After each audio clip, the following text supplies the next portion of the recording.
നമസ്കാരം. ഈ മണിക്കൂറിലെ പ്രധാന വാർത്തകൾ.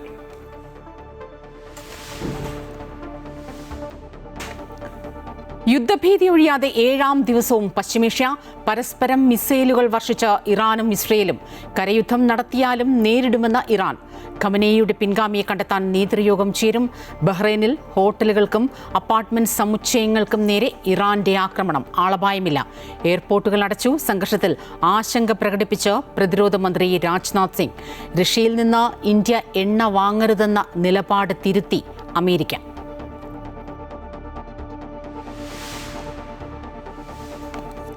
സംസ്ഥാന സർക്കാരിന് തിരിച്ചടി. സിവിൽ സർവീസ് ഉദ്യോഗസ്ഥരുടെ കേഡറിന് പുറത്തുള്ള നിയമനങ്ങളിൽ ഇടപെട്ട് സെൻട്രൽ അഡ്മിനിസ്ട്രേറ്റീവ് ട്രിബ്യൂണൽ. കേഡർ നിയമങ്ങൾ ലംഘിച്ചുള്ള നിയമനങ്ങൾ നിയമവിരുദ്ധം. അജിത് കുമാറിന്റെ എക്സൈസ് കമ്മീഷണർ സ്ഥാനമടക്കം നഷ്ടമാകും.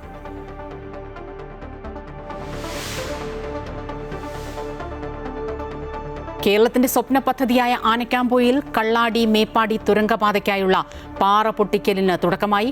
ആദ്യ ബ്ലാസ്റ്റിംഗ് മുഖ്യമന്ത്രി പിണറായി വിജയൻ ഉദ്ഘാടനം ചെയ്തു. വികസന പ്രവർത്തനങ്ങൾക്ക് രാഷ്ട്രീയമില്ലെന്ന് താമരശ്ശേരി രൂപതാ ബിഷപ്പ്.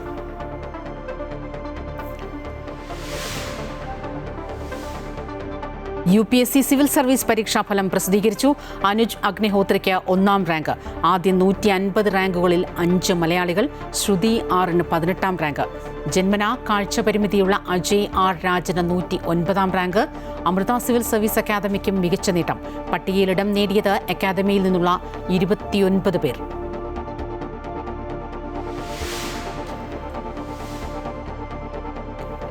മമ്മൂട്ടി മോഹൻലാൽ ചിത്രം പേട്രിയറ്റിന്റെ തിയേറ്റർ വരുമാന വിഹിതം സംബന്ധിച്ച കരാറിൽ ഒപ്പുവെക്കാതെ തിയേറ്റർ ഉടമകൾ. റിലീസിന് ശേഷമുള്ള ആദ്യ 2 ആഴ്ചയിലെ കളക്ഷന്റെ 60% തുകയും വേണമെന്ന് നിർമ്മാതാവ് ആൻഡ്രൂ ജോസഫ്. നിലവിലെ മാനദണ്ഡങ്ങളിൽ മാറ്റം വരുത്താനാകില്ലെന്ന് തിയേറ്റർ ഉടമകൾ. തർക്കത്തിന് കാരണം തിയേറ്ററിൽ നിന്നുള്ള നിർമ്മാണ വിതരണ വിഹിതം കൂട്ടിച്ചോദിച്ചത്. അയവില്ലാതെ പശ്ചിമേഷ്യൻ യുദ്ധം. ഒരാഴ്ച പിന്നിട്ടിട്ടും ഇറാൻ ഇസ്രയേൽ അമേരിക്ക സംഘർഷം തുടരുകയാണ്. ഇറാനിൽ മരണസംഖ്യ ഉയരുന്നു. ഇതുവരെ കൊല്ലപ്പെട്ടത് 1230 പേരാണ്.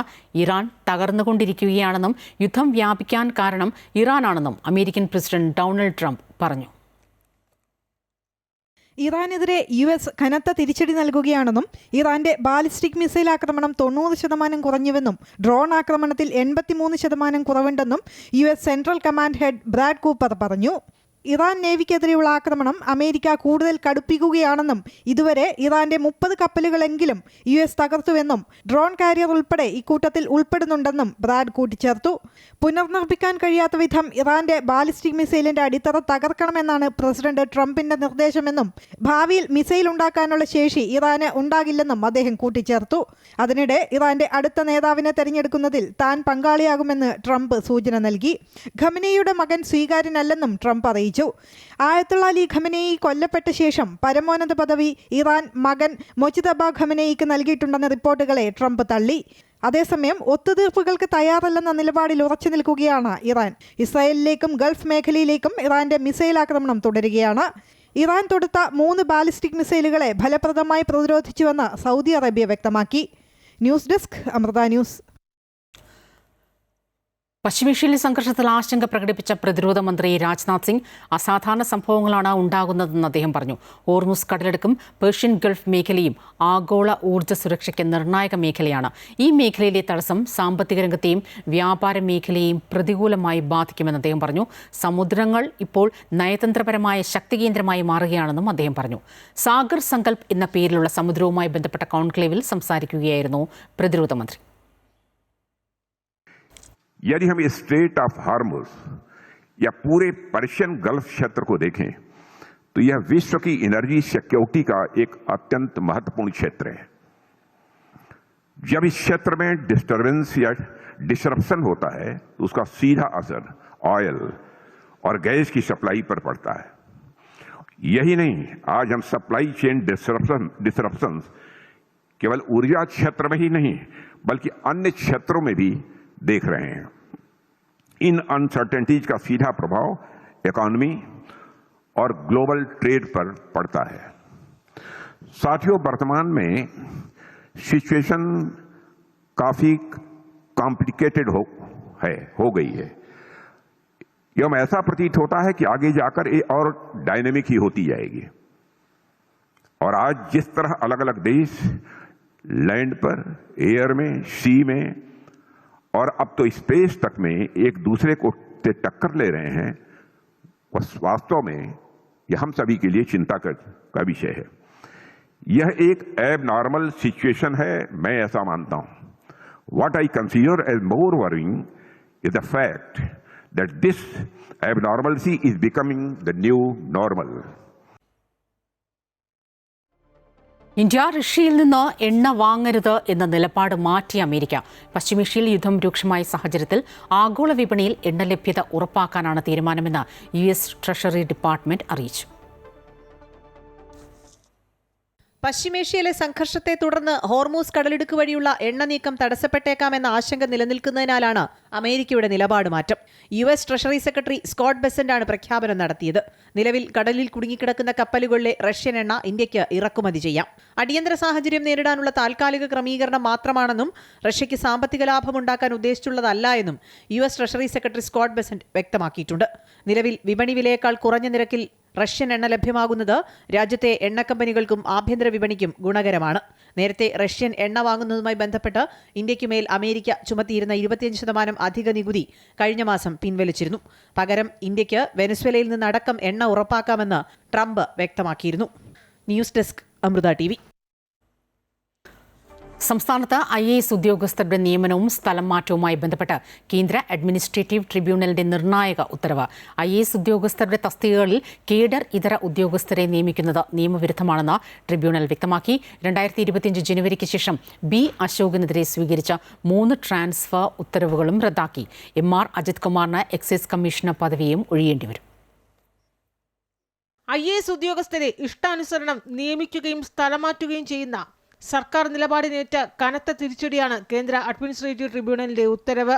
സംസ്ഥാന IAS അസോസിയേഷൻ സമർപ്പിച്ച ഹർജികളിൽ സർവീസ് ചട്ടം പാലിക്കാതെ നടത്തിയ ട്രാൻസ്ഫർ ഉത്തരവുകൾ അസാധുവാണെന്ന് ട്രിബ്യൂണൽ ചൂണ്ടിക്കാട്ടി. കേഡർ ചട്ടപ്രകാരം സംസ്ഥാന സിവിൽ സർവീസ് ബോർഡ് പരിശോധിക്കാതെ സർക്കാർ നടത്തിയ എല്ലാ ട്രാൻസ്ഫറുകളും എല്ലാ സ്ഥലംമാറ്റ ഉത്തരവുകളും നിയമനങ്ങളും അസാധുവാണെന്നും ഭാവിയിൽ സിവിൽ സർവീസ് ബോർഡിന്റെ പരിശോധന കൂടാതെ നിയമനങ്ങളോ ട്രാൻസ്ഫറുകളോ നടത്തരുതെന്നും വിശദമായി വിധിയിൽ പറയുന്നു. Kerala IAS association secretary MG Rajamanikyam, കാർഷിക ഉൽപാദന ഡയറക്ടർ B അശോക, എറണാകുളം ജില്ലാ കളക്ടർ G പ്രിയങ്ക എന്നിവർ സമർപ്പിച്ച 2023 ഹർജിയിലാണ് വിധി.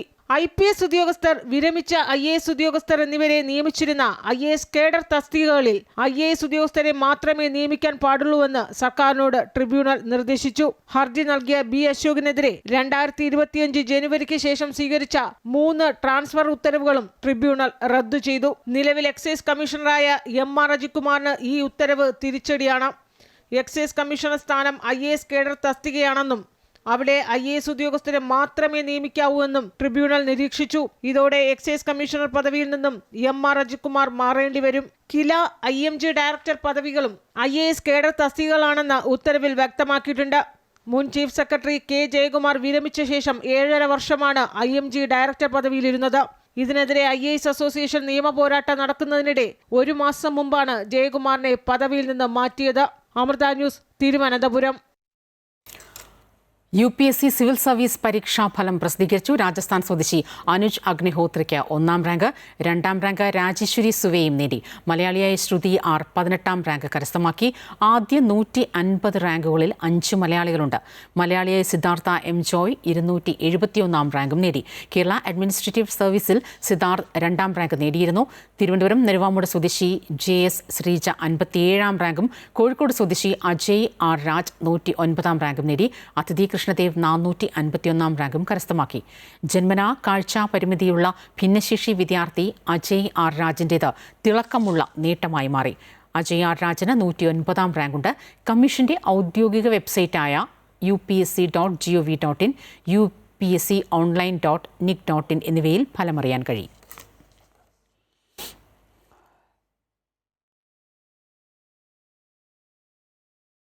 സിവിൽ സർവീസ് ഫലപ്രഖ്യാപനം വന്നപ്പോൾ അമൃത സിവിൽ സർവീസ് അക്കാദമിക്ക് ഇത്തവണയും ഏറ്റവും മികവാർന്ന വിജയം. ഇത്തവണ അമൃത സിവിൽ സർവീസ് അക്കാദമിയിൽ നിന്ന് പഠിച്ചിറങ്ങിയ 29 പേരാണ് പട്ടികയിൽ ഇടം നേടിയത്.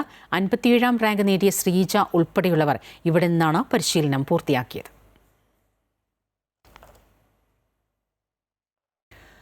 സിവിൽ സർവീസ് സ്വപ്നം 4ാം തവണ സാക്ഷാത്കരിക്കപ്പെട്ട സന്തോഷത്തിലാണ് പാലക്കാട് സ്വദേശിനി Anjana B. Amrita civil service അക്കാദമിയിൽ പരിശീലനവും തുടർന്ന് അവിടുത്തെ വിദ്യാർത്ഥികളുമായി പരിശീലകയുമായി അഞ്ജന ആദ്യ ശ്രമത്തിൽ തനിക്ക് സംഭവിച്ച പാളിച്ചകൾ മറ്റുള്ളവർക്ക് പറഞ്ഞുകൊടുത്ത് അവർ വിജയം കൈവരിക്കുമ്പോൾ കിട്ടുന്ന സന്തോഷവും അഞ്ജന പങ്കുവച്ചു. ഞാൻ 2021 ഗ്രാജുവേഷൻ കഴിഞ്ഞപ്പോൾ തൊട്ട് സിവിൽ സർവീസസിന് വേണ്ടിയിട്ട് പ്രിപ്പയർ ചെയ്യാണ്. ഇത് 4ാമത്തെ അറ്റംപ്റ്റ് ആയിരുന്നു. സോ 3 തവണ മെയിൻസ് എഴുതിയിട്ടുണ്ടായിരുന്നു. ഇൻ്റർവ്യൂവിൽ എത്തുന്നതും റാങ്ക് ലിസ്റ്റിൽ വരുന്നതും ആദ്യമായിട്ടാണ്. ഞാൻ അമൃത IAS ആയിട്ട് ആദ്യം അസോസിയേറ്റ് ചെയ്യുന്നത് ഇത്തവണത്തെ മെയിൻസ് ടെസ്റ്റ് സീരീസിൻ്റെ സമയത്താണ്. അപ്പോൾ അവിടുത്തെ ഫീഡ്ബാക്സ് വളരെയധികം ഹെൽപ്ഫുൾ ആയിരുന്നു. ആൻഡ് ഷെഡ്യൂളും വളരെയധികം ഫ്ലെക്സിബിൾ ആയിരുന്നു. അപ്പോൾ അത് എനിക്ക് തോന്നുന്നു മുന്നത്തെ അറ്റംപ്റ്റുകളെക്കാളും നന്നായിട്ട് ഈ വർഷം മെയിൻസിന് പെർഫോം ചെയ്യാൻ ഒരുപാട് സഹായിച്ചിട്ടുണ്ട്. പിന്നീട് ഇൻ്റർവ്യൂ സ്റ്റേജിലാണെന്നുണ്ടെങ്കിൽ ഒരുപാട് ബ്യൂറോക്രാറ്റ്സ് ആയിട്ടുള്ള ഗ്രൂപ്പ് സെഷൻസ് ഉണ്ടായിരുന്നു, 1-on-1s ഉണ്ടായിരുന്നു, പാനൽ മോക്സ് ഉണ്ടായിരുന്നു. അപ്പോൾ അതെല്ലാം എൻ്റെ കോണ്ടൻറ്റ് റിഫൈൻ ചെയ്യാനും അതേപോലെ പ്രസൻറ്റേഷൻ സ്റ്റൈൽ ഇമ്പ്രൂവ് ചെയ്യാനൊക്കെ ഒരുപാട് സഹായിച്ചിട്ടുണ്ടായിരുന്നു. പിന്നെ അവിടെ വർക്ക് ചെയ്യുന്നുണ്ട് as a mentor and as a faculty. So അത് വളരെ നല്ലൊരു എക്സ്പീരിയൻസ് ആണ്. അത് നല്ലൊരു ഫീലിംഗ് ആണ് ആക്ച്വലി. കാരണം നമ്മളിപ്പോൾ ഒരു 3-4 വർഷം ആയതുകൊണ്ട് ഒരുപാട് മിസ്റ്റേക്സ് നമ്മളുടെ ഈ ഒരു പ്രോസസ്സിൽ വരുത്തിയിട്ടുണ്ട്. അപ്പം അത് ഇപ്പോൾ പുതിയതായി പഠിച്ചു തുടങ്ങുന്ന കുട്ടികൾ അതേ മിസ്റ്റേക്സ് വരുത്താൻ സാധ്യതയുണ്ടെന്ന് തോന്നുമ്പോഴോ അല്ലെങ്കിൽ വരുത്തി ഇരിക്കുമ്പോഴൊക്കെ അത് അവരെ പറയാനും നമ്മുടേതായിട്ടുള്ള രീതിയിലുള്ള സജഷൻസ് കൊടുക്കുമ്പം അവർക്കത് ഒരുപാട് ഉപയോഗപ്രദമാവുന്നുണ്ടെന്ന് അവർ പറയുമ്പോഴൊക്കെ it's a very good feeling to help other people. Civil service പരീക്ഷാഫലം പുറത്തു വന്നപ്പോൾ റാങ്ക് നേട്ടത്തിന്റെ തിളക്കത്തിലാണ് തിരുവനന്തപുരം സ്വദേശിയായ ശ്രീജ JS. 57ാം റാങ്കാണ് ആദ്യ പരിശ്രമത്തിൽ തന്നെ ശ്രീജ നേടിയിരിക്കുന്നത്. വിജയത്തിലേക്കുള്ള ഈ യാത്രയിൽ സാധാരണക്കാരായ തന്റെ അച്ഛനും അമ്മയും ഒപ്പമുണ്ടായിരുന്നുവെന്ന് ശ്രീജ പറയുന്നു. സിവിൽ സർവീസ് ഫലം പ്രഖ്യാപിച്ചപ്പോൾ നമ്മുടെ കേരളത്തിനും മലയാളത്തിനുമൊക്കെ അഭിമാനമായ ശ്രീജ JSന്റെ 57ാം റാങ്കാണ് ശ്രീജ നേടിയിരിക്കുന്നത്. ശ്രീജ നമ്മുടെ കൂടെയുണ്ട്. ശ്രീജ, ഏതായാലും സന്തോഷമാണെന്നറിയാം, പക്ഷേ ആ സന്തോഷം ശ്രീജയുടെ വാക്കുകളിൽ നിന്ന് തന്നെ നമുക്ക് അറിയണം. എങ്ങനെയുണ്ട് ഇപ്പോൾ? വളരെയധികം സന്തോഷമുണ്ട്. റിസൾട്ട് വന്നപ്പോൾ ഞാൻ ഭയങ്കരമായിട്ട് ഞെട്ടി, കുറച്ച് ബഹളമൊക്കെ ഉണ്ടായിരുന്നു. കഷ്ടപ്പാടിന് ഞാൻ ഫലം കണ്ടു എന്നുള്ളതും ഇങ്ങനെ സെറ്റിലായി വരുന്നുണ്ട്. വളരെ സന്തോഷത്തിലാണ്. എത്രാമത്തെ പരിശ്രമത്തിലായിരുന്നു ശ്രീജിക്ക് റാങ്ക്? ഇത് ഫസ്റ്റ് അറ്റംപ്റ്റ് ആയിരുന്നു. എപ്പോഴായിരുന്നു പ്രിപ്പറേഷൻസ് ഒക്കെ ആരംഭിച്ചത്? ഞാൻ മെയ് 2024 എൻ്റെ പ്രിപ്പറേഷൻസ് ഒക്കെ സ്റ്റാർട്ട് ചെയ്തത്. ഞാൻ ഫോർച്യൂൺ അക്കാഡമിയിലാണ് പ്രിലിംസ്, മെയിൻസ്, ഇൻ്റർവ്യൂ, കോച്ചിങ് എല്ലാം എടുത്തത്.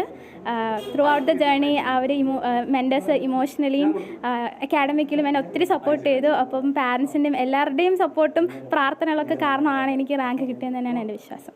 എങ്ങനെയായിരുന്നു ഈ ഒരു പ്രിപ്പറേഷൻ? അത്യാവശ്യം ഡിഫിക്കൽട്ടി ആയിരുന്നു. കാരണം എല്ലാ ദിവസവും നമ്മൾ കൺസിസ്റ്റൻ്റ് ആയിട്ട് പഠിക്കണം, എന്നാലേ നമുക്ക് അതിനുള്ള റിസൾട്ട് കിട്ടുള്ളൂ.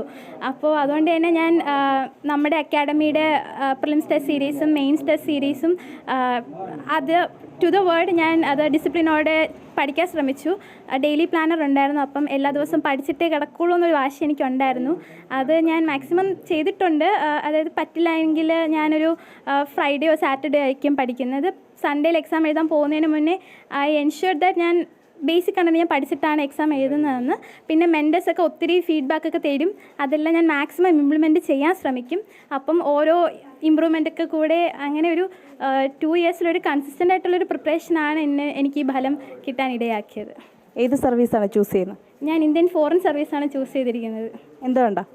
ഞാൻ പഠിച്ചത് BA and MA political science. അപ്പം ഇൻ്റർനാഷണൽ റിലേഷൻസ് ഒരു മേജർ പാർട്ടാണ്. അപ്പോൾ പഠിക്കുമ്പോൾ എപ്പോഴും ഞാൻ ആലോചിക്കും ഡിപ്ലോമസിയിൽ ആക്ച്വലി എന്തുവാ സംഭവിക്കുന്നതെന്നൊക്കെ. അപ്പം അങ്ങനെയാണ് എനിക്ക് ഇന്ത്യൻ ഫോറിൻ സർവീസിനൊരു ഇഷ്ടം തോന്നി തുടങ്ങിയത്. പിന്നെ ഓപ്ഷണലും PSIR ആയിരുന്നു. അപ്പം പിന്നെ ഞാൻ ചോയ്സ് ഉള്ളതുകൊണ്ട് എന്തായാലും ഞാൻ ഫോറിൻ സർവീസ് തന്നെ ചൂസ് ചെയ്യുവാണെന്നൊരു ആ ഒരു കോൺഫിഡൻസോടെ അങ്ങ് പോയി. എപ്പോഴാണ് സിവിൽ സർവീസ് എന്നൊരു സ്വപ്നം കടന്നുകൂടുന്നത്? അത് എനിക്ക് 7th സ്റ്റാൻഡേർഡ് വെച്ചിട്ടാണ്. ഹരിത മാം ഫസ്റ്റ് റാങ്ക് മേടിച്ചത് പത്രത്തിലൊക്കെ വലിയ വാർത്തയായിരുന്നു. അത് കണ്ടിട്ടാണ് ഞാൻ എൻ്റെ അമ്മയുടെ അടുത്ത് പോയി ചോദിച്ചത് ഇതെന്താണ് സംഭവം എന്ന്. അന്നാണ് അമ്മ എനിക്കിതിനെക്കുറിച്ച് പറഞ്ഞു തരുന്നത്. ഞാൻ ആദ്യമായിട്ട് കേൾക്കുന്നതും അന്നാണ്. പിന്നെ എനിക്കിത് എൻ്റെ മനസ്സിലുണ്ടായിരുന്നു. അന്ന് മുതലേ ഉള്ള സ്വപ്നമാണ് ഇന്ന് പൂവണിയിരിക്കുന്നത്. തീർച്ചയായിട്ടും ശ്രീജയുടെ സ്വപ്നങ്ങൾക്കൊപ്പം നിന്നിട്ടുള്ള അച്ഛനും അമ്മയും ഉണ്ട് ഇവിടെ. അച്ഛാ, എങ്ങനെയുണ്ട് മകളുടെ ഈ വിജയം? എല്ലാവരും ഇതാ ഒത്തുകൂടിയിരിക്കുകയാണ്. പ്രതീക്ഷിച്ചിരുന്നതാണോ? പ്രതീക്ഷയൊന്നുമില്ലായിരുന്നു, എന്നാലും പ്രതീക്ഷ ഉണ്ടായിരുന്നു. ഒക്കെ കിട്ടും. ബാ, നമ്മൾ രണ്ടുപേരും ഫുൾ സപ്പോർട്ട് ചെയ്തു എല്ലാ കാര്യത്തിനും. ഇതുവരെ ഉണ്ടായിരുന്നു, പ്രാക്ക് ചെയ്തിട്ടേ ഇല്ല. അവളെ കാര്യത്തിനും ഒരു കാര്യത്തിനും പ്രാക്ക് ചെയ്തിട്ടില്ല. അത് എവിടെ കൂടെ എങ്കിലും മറിച്ചും തിരിച്ചല്ല എത്തിക്കും. അത് മോളും നമ്മളോട് അത് തന്നെ നിന്നിട്ടുള്ളത്. അവൾ അങ്ങനെ നമ്മളെ അധ്വാനത്തിൻ്റെ ഫലത്തിൽ അവൾ വേറെ ഒന്നും ഒരു ഇതുമില്ല, ചെയ്തിട്ടുമില്ല, അങ്ങനെ പോയിട്ടുമില്ല. നല്ല രീതിയിൽ നമ്മളെ എങ്ങനെ കഴിയുന്നു അതേ കണക്ക് പഠിച്ച് കഷ്ടപ്പെട്ട് പഠിച്ചാണ്. എന്താ വെച്ചാൽ രാവിലെ 3 മണി വരെ പഠിത്തം കുത്തിയിരുന്ന് പഠിക്കും, ഒരു റെസ്റ്റും കൊടുത്തിട്ടില്ല. സമയം കിട്ടുമ്പോൾ എല്ലാം ഇരുന്ന് വായിക്കും, നല്ല വായനയും കാര്യങ്ങളൊക്കെയാണ്. പിന്നെ നമ്മളും സപ്പോർട്ടില്ല നടക്കില്ലല്ലേ. പിന്നെ ദൈവത്തിൻ്റെ വിചാരമുണ്ട്, എല്ലാം കുറച്ച് എല്ലാം ദൈവം കൂടെ ഉണ്ടെങ്കിലേ കിട്ടുള്ളൂ. പ്രാർത്ഥന കാര്യം ഉണ്ടെങ്കിൽ കിട്ടും. അങ്ങനെ അവളെ അധ്വാനത്തിൻ്റെ ഫലം അവൾക്ക് കിട്ടി. കൂലിപ്പണി ചെയ്ത് എല്ലാം നോക്കി. അമ്മയുണ്ട് കൂടെ. 9ാം ക്ലാസ് വരെ മകളെ പഠിപ്പിച്ചത് അമ്മയാണ്. അപ്പോൾ അമ്മയ്ക്കും ഈ വിജയത്തിലൊരു പങ്കുണ്ട്. അമ്മ എങ്ങനെയുണ്ട് മോളുടെ? സന്തോഷമുണ്ട്. അവളെ അധ്വാനത്തിൻ്റെ ഫലം ദൈവം അവൾക്ക് കൊടുത്തു. ആദ്യമായിട്ട് എപ്പോഴാണ് മകൾ ഇങ്ങനെ ഒരു ആഗ്രഹത്തെക്കുറിച്ച് പറയുന്നത്? 9ാം ക്ലാസ്സിൽ പഠിച്ചുകൊണ്ടിരുന്നപ്പോഴത്തേക്ക് അവിടെ സ്കൂളിൽ നിന്ന് സിവിൽ സർവീസിൻ്റെ ഒരു ചെറിയ എക്സാം നടത്തിയിരുന്നു. അപ്പോൾ അതിൽ ജയിച്ചപ്പോൾ അവർ ജില്ലാതലത്തിൽ കൊണ്ടുപോയിരുന്നു. ജില്ലാതലത്തിൽ ജയിച്ചപ്പോഴത്തേക്കും നെയ്യാറ്റിൻകര സ്കൂളിൽ വെച്ച് കോച്ചിങ് ഉണ്ടായിരുന്നു, ഫൗണ്ടേഷൻ കോഴ്സ് ഉണ്ടായിരുന്നു. അപ്പോൾ അതിന് കൊണ്ടുപോയി വിളിച്ചുകൊണ്ടിരിക്കുകയും ചെയ്യായിരുന്നു. 10ാം ക്ലാസ് ആയപ്പോൾ നിർത്തി. പിന്നെ അതുമുതൽ തുടങ്ങിയാണ്. ശ്രീജ, അപ്പോൾ എല്ലാവിധ ആശംസകളും നേരുകയാണ്. Thank you so much. ശ്രീജയ്ക്ക് ഇനിയും ഭാവിയിൽ ഒരുപാട് ആശംസകൾ നേരുകയാണ്. ക്യാമറാമാൻ സുനിൽ മുണ്ടോത്തിനൊപ്പം ആതിര രാധാകൃഷ്ണൻ, അമൃത ന്യൂസ്, തിരുവനന്തപുരം. രാഹുൽ മാങ്കൂട്ടത്തിൽ MLAയുടെ ബലാത്സംഗ കേസുമായി ബന്ധപ്പെട്ട തെളിവെടുപ്പിൽ വീഴ്ച വരുത്തിയ ഡിവൈഎസ്പിക്ക് സസ്പെൻഷൻ. Thiruvalla DYSP S. നന്ദകുമാറിനെയാണ് സസ്പെൻഡ് ചെയ്തത്. രാഹുലിനെ തിരുവല്ലയിലെ ഹോട്ടലിൽ എത്തിച്ച് തെളിവെടുപ്പ് നടത്തിയ സമയം പ്രത്യേക നിർദ്ദേശമുണ്ടായിട്ടും ഡിവൈഎസ്പി എത്തിയില്ല എന്നും വേണ്ട മുൻകരുതലുകൾ സ്വീകരിച്ചില്ല എന്നും ആഭ്യന്തര വകുപ്പിന്റെ അന്വേഷണത്തിൽ കണ്ടെത്തിയതിനെ തുടർന്നാണ് സസ്പെൻഷൻ നടപടി. ഡിവൈഎസ്പിയുടെ ഭാഗത്തു നിന്നുമുണ്ടായത് ഗുരുതര വീഴ്ചയെന്നും ഇത് സംബന്ധിച്ച് മറുപടി തൃപ്തികരമല്ലെന്നും സസ്പെൻഷൻ ഉത്തരവിൽ പറയുന്നു. DGPയുടെ ശുപാർശയെ തുടർന്നാണ് ആഭ്യന്തര വകുപ്പിന്റെ സസ്പെൻഷൻ.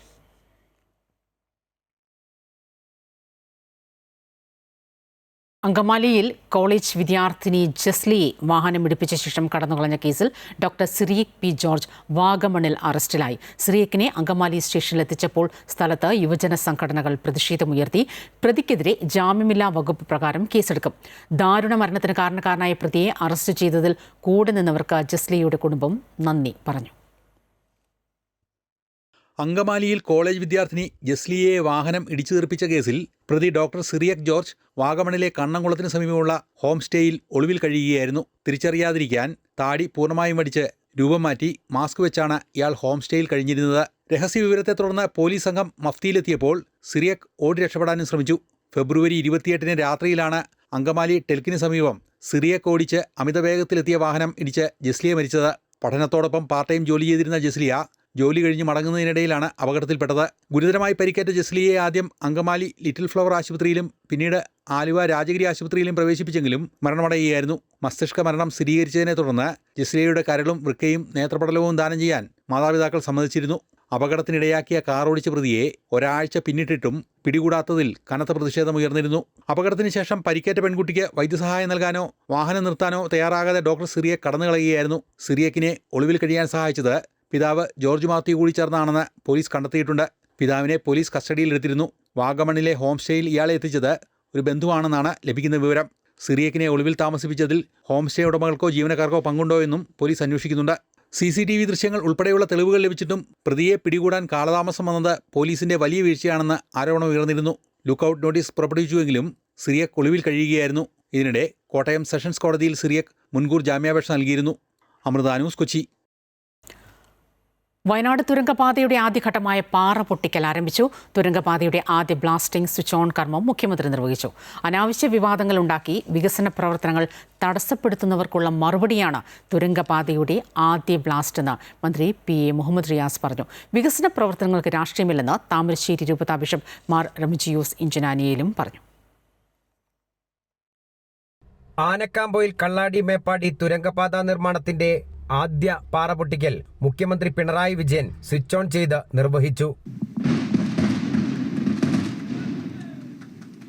ഇരട്ട തുരങ്കങ്ങളിലൊന്നായ ഇടതുവശത്തെ ടണലിൽ 23 ദ്വാരങ്ങൾ തീർത്താണ് ആദ്യ സ്ഫോടനം നടത്തിയത്.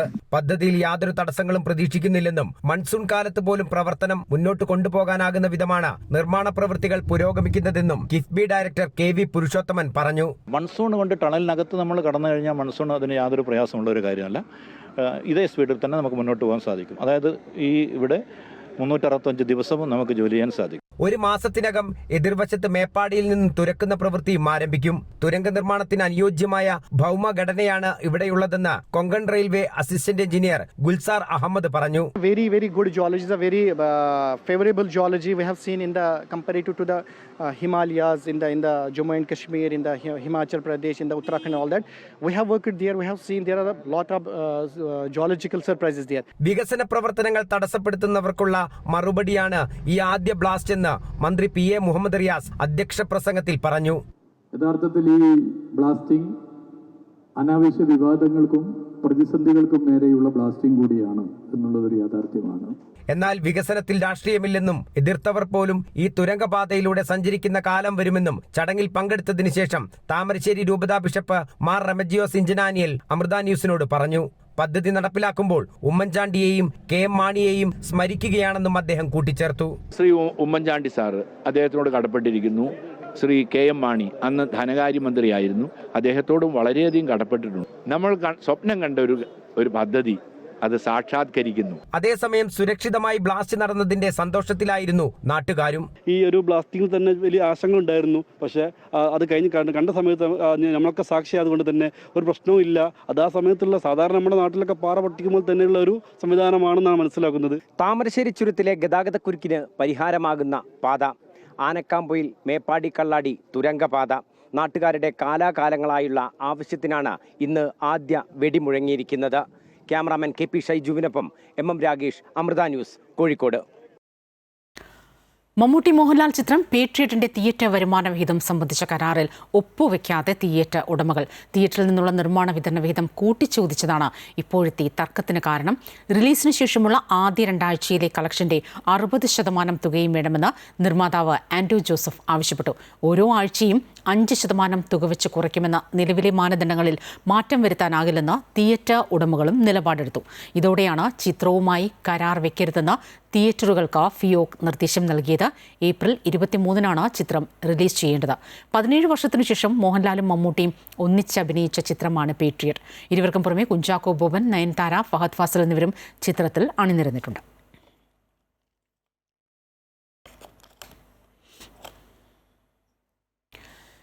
ഗുരുവും ഗാന്ധിയും തന്റെ വഴികാട്ടികളെന്ന് ലോക്സഭാ പ്രതിപക്ഷ നേതാവ് രാഹുൽ ഗാന്ധി. ഗുരുദേവന്റെ പ്രതിമയ്ക്ക് മുന്നിൽ പുഷ്പാർച്ചന നടത്താൻ ആർക്കും കഴിയും, എന്നാൽ ഗുരുവിന്റെ തത്വങ്ങൾ പാലിക്കാൻ കഴിയുമോ എന്നതാണ് പ്രധാനമെന്നും രാഹുൽ ഗാന്ധി പറഞ്ഞു. ഗുരു ഗാന്ധി സമാഗമ ശതാബ്ദി ആഘോഷവും സർവമത സമ്മേളനവും കൊല്ലത്ത് ഉദ്ഘാടനം ചെയ്ത് സംസാരിക്കുകയായിരുന്നു അദ്ദേഹം. കേരള സ്റ്റോറി സിനിമയിൽ കാണുന്നതല്ല കേരളത്തിന്റെ യഥാർത്ഥ സംസ്കാരമെന്ന് രാജ്യത്തെ ഭൂരിഭാഗം പേർക്കും അറിയാമെന്നും സിനിമകളെ ഉപയോഗിച്ച് ഭിന്നതയുണ്ടാക്കാൻ ബോധപൂർവമായ ശ്രമം നടക്കുന്നുണ്ടെന്നും രാഹുൽ ഗാന്ധി ആരോപിച്ചു. ശ്രീനാരായണ ഗുരുവും മഹാത്മാഗാന്ധിയും തമ്മിലുള്ള ചരിത്രപ്രസിദ്ധമായ സമാഗമത്തിന്റെ ശതാബ്ദി ആഘോഷങ്ങളുടെ ഭാഗമായാണ് ഗുരു ഗാന്ധി സമാഗമ ശതാബ്ദി ആഘോഷവും സർവമത സമ്മേളനവും നടന്നത്. കൊല്ലം കോർപ്പറേഷനിലെ UDF കൗൺസിലർമാർ മേയറുടെ നേതൃത്വത്തിൽ രാഹുൽ ഗാന്ധിയെ സ്വീകരിച്ചു. കൊല്ലം ആശ്രാമം മൈതാനിയിലായിരുന്നു ആഘോഷ പരിപാടികൾ. മറ്റൊരുവനെ മനസ്സിലാക്കാനാണ് ഗുരുവും ഗാന്ധിയും പഠിപ്പിച്ചത്. ഗാന്ധിയെയും ഗുരുവിനെയും ഗൗരവത്തിലെടുക്കണം. ആ തത്വങ്ങൾ പകർത്തി ആ വഴി നടക്കാൻ നമുക്ക് കഴിയുമോ എന്നതാണ് പ്രധാനമെന്നും രാഹുൽ ഗാന്ധി പറഞ്ഞു. And really this is what Narayana Guruji was against. And this is what Gandhiji fought and died for. So if we are serious about Narayana Guruji and we are coming and speaking at this forum, then we should be serious about his ideas. It is easy to come and put flowers in front of the statue of Narayana Guruji. Anybody can do it. Question is, are you ready to follow the path that he followed? ആശ്രാമ മൈതാനിയിൽ തയ്യാറാക്കിയ പ്രത്യേക പന്തലിൽ ഗുരുവന്ദനത്തോടെയാണ് പരിപാടികൾ ആരംഭിച്ചത്. ശിവഗിരി മഠം president സ്വാമി സച്ചിദാനന്ദ, AICC general secretary KC Venugopal, പ്രതിപക്ഷ നേതാവ് VD Satheesan, KPCC president Sunny Joseph, വിവിധ മതമേലധ്യക്ഷന്മാർ, ശിവഗിരി മഠത്തിൽ നിന്നുള്ള സ്വാമിമാർ, പ്രമുഖ UDF ഘടകകക്ഷി നേതാക്കൾ എന്നിവർ പങ്കെടുത്തു. അമൃത ന്യൂസ്, കൊല്ലം. കോഴിക്കോട് തിരുവമ്പാടിയിൽ LSS പരീക്ഷ അവസാനിക്കുന്നതിന് മുൻപേ വിദ്യാർത്ഥികളുടെ ഉത്തരക്കടലാസ് വാങ്ങിവെച്ചതായി പരാതി. തിരുവമ്പാടി സീക്രട്ട് ഹാർട്ട് UP സ്കൂളിലെ 1-ാം നമ്പർ പരീക്ഷാ ഹാളിൽ ഡ്യൂട്ടിയിലുണ്ടായിരുന്ന മണശ്ശേരി UP സ്കൂളിലെ അധ്യാപിക സ്മൃതിക്കെതിരെയാണ് രക്ഷിതാക്കൾ പരാതിയുമായി എത്തിയത്. കഴിഞ്ഞ ഫെബ്രുവരി 26-ന് 2ാം പേപ്പർ പരീക്ഷ 1:30 മുതൽ 3:30 വരെ നിശ്ചയിച്ചിരുന്നുവെങ്കിലും 45 മിനിറ്റ് ബാക്കി നിൽക്കെ കുട്ടികളിൽ നിന്ന് ഉത്തരക്കടലാസുകൾ പിടിച്ചു വാങ്ങുകയായിരുന്നുവെന്നാണ് പരാതിയിൽ പറയുന്നത്. സംഭവത്തിൽ തിരുവമ്പാടി ഇൻഫൻസ് ജീസസ് സ്കൂളിലെ 20ഓളം വിദ്യാർത്ഥികളുടെ രക്ഷിതാക്കൾ സംസ്ഥാന ബാലാവകാശ കമ്മീഷൻ, വിദ്യാഭ്യാസ മന്ത്രി, MLA ഉൾപ്പെടെയുള്ളവർക്ക് പരാതി നൽകിയിട്ടുണ്ട്. കുട്ടികൾക്ക് നീതി ലഭിച്ചില്ലെങ്കിൽ ശക്തമായ സമരപരിപാടികളുമായി മുന്നോട്ടു പോകാനാണ് രക്ഷിതാക്കളുടെ തീരുമാനം.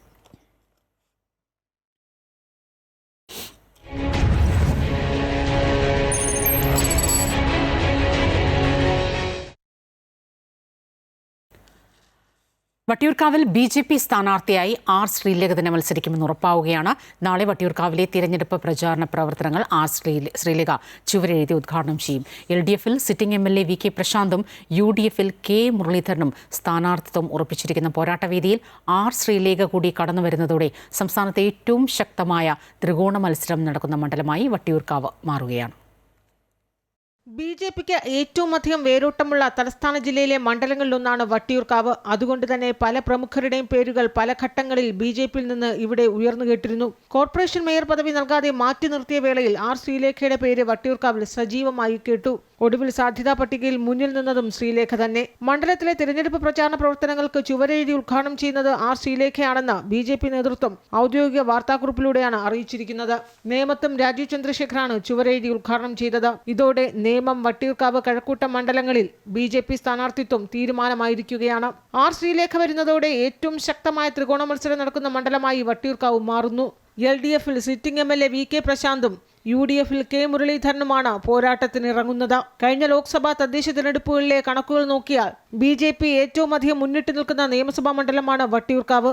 അതുകൊണ്ട് തന്നെ തലസ്ഥാന ജില്ലയിൽ BJPക്ക് സ്വാധീനമുള്ള മണ്ഡലങ്ങളിൽ ഇക്കുറി പോരാട്ടം തീപാറുമെന്ന് ഉറപ്പായിരിക്കുകയാണ്. അമൃത ന്യൂസ്, തിരുവനന്തപുരം. വട്ടിയൂർക്കാവിൽ R. ശ്രീലേഖ തന്നെ ഉറപ്പായി. നാളെ ചുവരെഴുതും. തിരഞ്ഞെടുപ്പ് പ്രചാരണ പ്രവർത്തനങ്ങളും നാളെ തുടങ്ങും. നാളെ രാവിലെ 10:00-ക്ക് നർമ്മദ കോംപ്ലക്സിന് സമീപം ചുവരെഴുതിയാകും പ്രചാരണത്തിന് തുടക്കം കുറിക്കുക. കാസർഗോഡ് തൃക്കരിപ്പൂർ നിയോജക മണ്ഡലത്തിൽ കേരള കോൺഗ്രസ് ജോസഫ് വിഭാഗം സ്ഥാനാർത്ഥിയെ പ്രഖ്യാപിച്ചതിനെതിരെ കടുത്ത വിയോജിപ്പുമായി മുസ്ലിം ലീഗ് നേതൃത്വവും കോൺഗ്രസും രംഗത്ത്. കേരള കോൺഗ്രസ് ജോസഫ് വിഭാഗം ജില്ലാ പ്രസിഡന്റ് ജിറ്റോ ജോസഫിനെ കഴിഞ്ഞ ദിവസം ജില്ലാ കമ്മിറ്റി ചേർന്ന് സ്ഥാനാർത്ഥിയായി പ്രഖ്യാപിച്ചിരുന്നു. ഇതിനെതിരെയാണ് തൃക്കരിപ്പൂർ മണ്ഡലത്തിൽ മുസ്ലിം ലീഗിലും കോൺഗ്രസിലും കടുത്ത പ്രതിഷേധമുയർന്നത്. ജിറ്റോ ജോസഫിന്റെ സ്ഥാനാർത്ഥി പ്രഖ്യാപനത്തിനെതിരെ മുസ്ലിം ലീഗ് നിയോജക മണ്ഡലം കമ്മിറ്റി അടിയന്തര യോഗം ചേരുകയുണ്ടായി. ഒരു ബൂത്ത് കമ്മിറ്റി പോലും ഇല്ലാത്ത മണ്ഡലത്തിലാണ് കേരള കോൺഗ്രസ് ജോസഫ് വിഭാഗം സ്ഥാനാർത്ഥിയെ പ്രഖ്യാപിച്ചത്.